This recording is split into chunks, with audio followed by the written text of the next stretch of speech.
Episode 1 romantic night. Rock and roll bar में एक लड़की कॉर्नर में खड़ी थी जिसने ब्लैक कलर की शॉर्ट ड्रेस पहनी थी। वो लड़की बेहद खूबसूरत लग रही थी। वो लड़की बस मुस्कुराते हुए अपने ग्रे आईज से आसपास देख रही थी। वहीं उसकी फ्रेंड्स स्टेज पर डांस कर रही थी।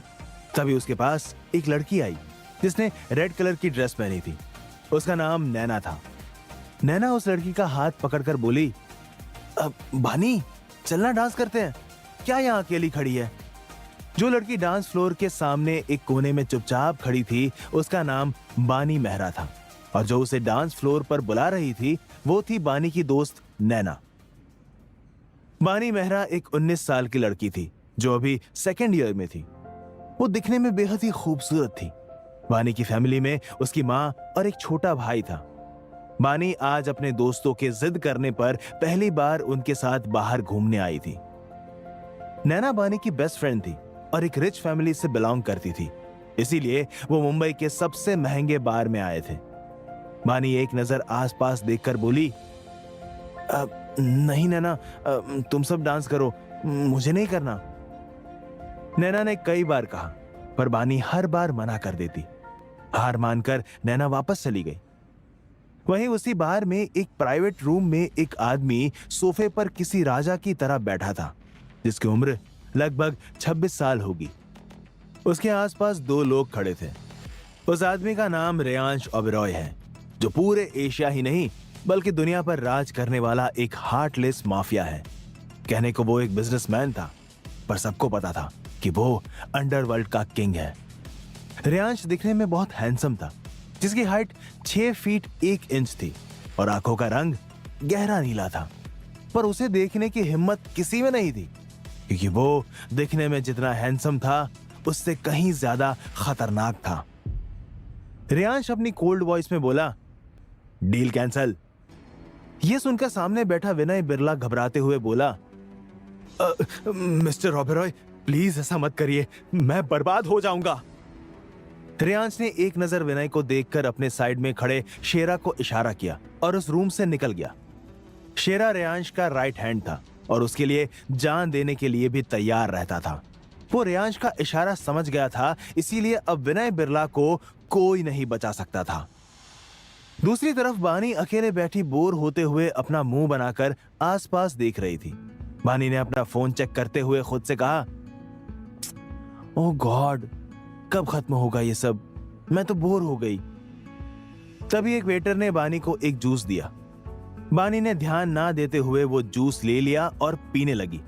वहीं थोड़ी दूरी पर खड़ी एक लड़की बानी को नफरत से देख रही थी, जिसका नाम मिश्का था। असल में मिश्का बानी से बहुत चिढ़ती थी।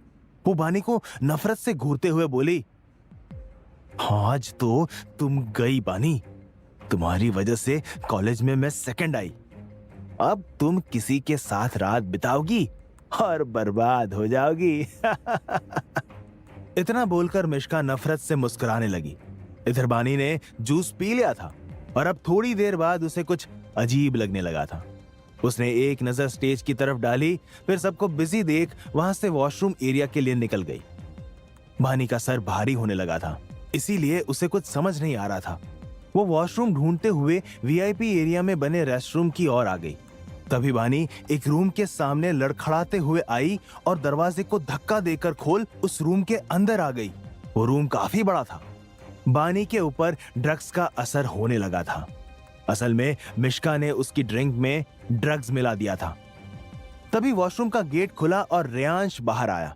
इस वक्त रेयांश ने सिर्फ एक टॉवेल अपनी कमर पर लपेट रखी थी। रेयांश की नजर बानी पर पड़ी और अपने रूम में किसी लड़की को देखकर उसका चेहरा सख्त हो गया। हालांकि रूम में अंधेरा था, इसीलिए रेयांश ने बानी का चेहरा नहीं देखा था। वो उसके सामने जाकर खड़ा हो गया, जिससे रेयांश को बानी का चेहरा दिखने लगा, क्योंकि उसने रूम की डीम लाइट ऑन कर दी थी। वो बिना किसी भाव के बानी के चेहरे को घूर रहा था। तभी बानी अपने सामने किसी को देखकर जल्दी से उसके गले लग गई। उसके गले लगने से रेयांश को कुछ अलग ही फील हो रहा था, पर वो अभी कुछ समझ नहीं पा रहा था। बानी बेचैन होकर बोली, मुझे गर्मी लग रही है। इतना बोलकर बानी अपने कपड़े निकालने की कोशिश करने लगी। वही बानी की हरकतें देखकर रेयांश समझ गया कि बानी को शायद ड्रग्स दिया गया था। रेयांश कुछ करता उससे पहले बानी ने अचानक रेयांश के होठों पर अपने होठ रख दिए और उसको किस करने लगी। रेयांश के हाथ भी बानी की कमर पर आ गए। थोड़ी देर बाद बानी रेयांश से अलग हुई और लंबी सांस लेने लगी। रेयांश झुककर बानी के कान के पास सर्द आवाज में बोला, तुम्हें किस करना नहीं आता बेबी, बट अब तुम पछताने वाली हो। इतना बोलकर उसने दरवाजा लॉक कर दिया। बानी को भी कुछ समझ नहीं आ रहा था और वो अब पूरी तरह से ड्रग्स के नशे में थी। वो अपनी ड्रेस निकालने की कोशिश करते हुए बोली, मुझे गर्मी लग रही है, प्लीज हेल्प करिए। रेयांश ने बानी को कमर से पकड़कर खुद के बेहद करीब कर लिया और बानी के होठों पर अपने होठ रख दिए। उसके ऐसा करने से बानी को ठंडक मिल रही थी। अब रेयांश और बानी एक दूसरे को पैशनेटली किस कर रहे थे। करीब 20 मिनट बाद रेयांश ने बानी के होठों को छोड़ दिया और बानी की ड्रेस की जिप खोल दी। फिर उसने एक झटके से बानी की ड्रेस निकाल दी और उसको ऊपर से नीचे तक देखने लगा। फिर उसने बानी को गोद में उठाकर बेड पर लिटा दिया। येलो डिम लाइट में बानी का शरीर सोने जैसा चमक रहा था। रेयांश ने बानी के पूरे चेहरे को किस किया और फिर बानी के होठों को अपनी गिरफ्त में ले लिया। करीब 20 मिनट बाद उसने बानी के होठों को छोड़ा और उसके कॉलर बोन पर किस करने लगा। रेयांश अपना कंट्रोल खो चुका था, इसीलिए वो अब किस के साथ बाइट भी कर रहा था। बानी के हाथ रेयांश के बालों में थे, फिर उसने रेयांश के होठों पर अपने होठ रख दिए। बानी भी धीरे धीरे अपना दर्द भूल गई। करीब 2 घंटे बाद रेयांश ने बानी को छोड़ा और फिर नाइट स्टैंड पर रखा अपना फोन चेक किया और वापस बानी के ऊपर आ गया। बानी थकी हुई आवाज में बोली, अब नहीं, मैं थक गई हूं, प्लीज। रेयांश ने बानी के कान में कहा, मैंने कहा था ना कि तुम पछताओगी। इतना बोलकर रेयांश ने फिर से बानी को अपने आगोश में ले लिया। बानी में अब उसको रोकने की ताकत नहीं बची थी। करीब 5 बजे रेयांश ने बानी को छोड़ा और उसे अपनी बाहों में लेकर सो गया। अगली सुबह बानी की आंख खुली तो उसे अपने शरीर में बेतहाशा दर्द महसूस हुआ। फिर बानी ने धीरे से उठने की कोशिश की तो उसे अपने कमर पर किसी का हाथ महसूस हुआ। उसने सर घुमाकर देखा। अपने बगल में किसी लड़के को देखकर बानी शॉक्ड रह गई। फिर बानी का ध्यान खुद पर गया। उसके शरीर पर एक भी कपड़ा नहीं था। खुद की हालत देखकर बानी समझ गई कि रात को क्या हुआ था। यह सोचकर बानी की आंखों में आंसू आ गए। बहुत मुश्किल से खुद को कंट्रोल करके बानी धीरे से बेड से उठी और अपने कपड़े पहने। उससे अब चला भी नहीं जा रहा था, पर कैसे भी खुद को संभालते हुए बानी वहां से चली गई। करीब 2 घंटे बाद रेयांश की आंख खुली और अपने बगल में बानी को ना पाकर वो गुस्सा हो गया। उसने बेड से उठकर अपने कपड़े पहने और फिर फोन उठाकर किसी को कॉल किया। कॉल अटेंड होते ही रेयांश अपनी कोल्ड वॉइस में बोला, कल रात एक लड़की मेरे रूम में आई थी, मुझे 1 घंटे में उसकी सारी इंफॉर्मेशन चाहिए। इतना बोलकर उसने कॉल कट कर दी। फिर उसकी नजर बेड पर गई जिस पर खून के धब्बे थे। वो उन धब्बों को घूरते हुए बोला, तुम मेरे इतने करीब आकर मुझसे दूर नहीं जा सकती। गलती कर दी तुमने भागकर, पछताना पड़ेगा तुम्हें बेबी। ये बोलते हुए रेयांश के फेस पर एक डेविल स्माइल आ गई। दूसरी तरफ बानी अपने घर पहुंची तो बानी की मां प्रिया उससे बोली, बानी कहां थी तुम पूरी रात? बानी खुद को कंट्रोल करते हुए बोली, मम्मा वो कल रात को लेट हो गया था तो मैं नैना के घर चली गई थी। मम्मा मैं रूम में जा रही हूं। इतना बोलकर बानी अपने रूम में चली गई और उसे इस तरह देखकर प्रिया बोली, इसे क्या हुआ, इतना अजीब बिहेव क्यों कर रही है? पर वो ज्यादा ध्यान ना देकर अपने काम में लग गई। इधर बानी ने अपने रूम में जाकर डोर लॉक कर लिया और सीधा वॉशरूम में चली गई। वो शावर ऑन करके उसके नीचे खड़ी हो गई और उसकी आंखों से आंसू बहने लगे। फिर वो रोते हुए खुद से बोली, ये क्या हो गया और कैसे हो गया? मैं कैसे उस रूम तक पहुंची करीब 1 घंटे बाद बानी वॉशरूम से बाहर आई। उसकी आंखें रोने की वजह से लाल हो गई थी। फिर बानी अपने बेड पर लेट गई और लेटते ही उसे नींद आ गई। इधर ओबेरॉय इंडस्ट्रीज में रेयांश अपनी चेयर पर बैठा था और उसके सामने शेरा खड़ा था। रेयांश कोल्ड वॉइस में बोला, फाइल। शेरा एक फाइल रेयांश को देते हुए बोला, बॉस, इसमें इंफॉर्मेशन है।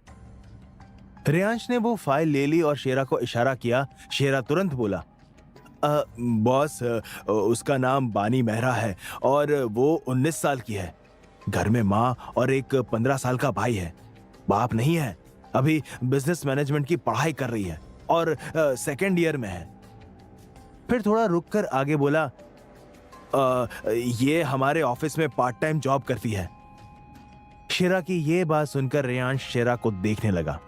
फिर कुछ सोचने के बाद बोला, बानी को मेरी पर्सनल असिस्टेंट के पोस्ट पर अपॉइंट करो। रेयांश की बात सुनकर शेरा कुछ पल के लिए हैरान हुआ, फिर अपना सर हाँ में हिलाकर चला गया। उसके जाते ही रेयांश बानी की फोटो देखते हुए बोला, कल तुम मेरे सामने होगी।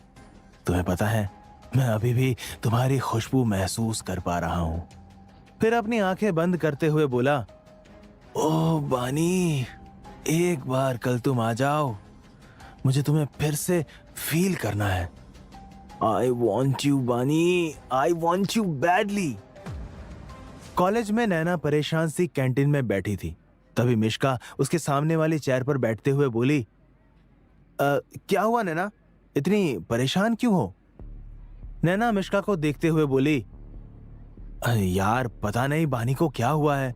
कल रात उसने मेरा फोन नहीं उठाया और आज सुबह एक मैसेज कर दिया कि तबीयत ठीक नहीं है, इसीलिए कॉलेज नहीं आऊंगी, और फिर फोन भी ऑफ कर दिया। मिश्का मन में बोली, शायद मेरा काम हो गया, अब तो बानी बर्बाद हो गई। फिर वो नैना से बोली, डोंट वरी नैना, हो सकता है सच में तबीयत ठीक ना हो। नैना बस सर हिलाकर रह गई। इधर शाम को बानी की आंख खुली तो अब वो थोड़ा नॉर्मल थी। बानी अपने रूम से बाहर आई तो प्रिया उसको देखते हुए बोली, अरे बानी, कब से सो रही हो बेटा? तबीयत तो ठीक है ना? और तुम्हारे गले पर ये निशान कैसा? क्या जवाब देगी बानी अपनी मां को? क्या वो सच बता देगी? और क्या होगा जब बानी मिलेगी रेयांश से? जानने के लिए सुनते रहिए इस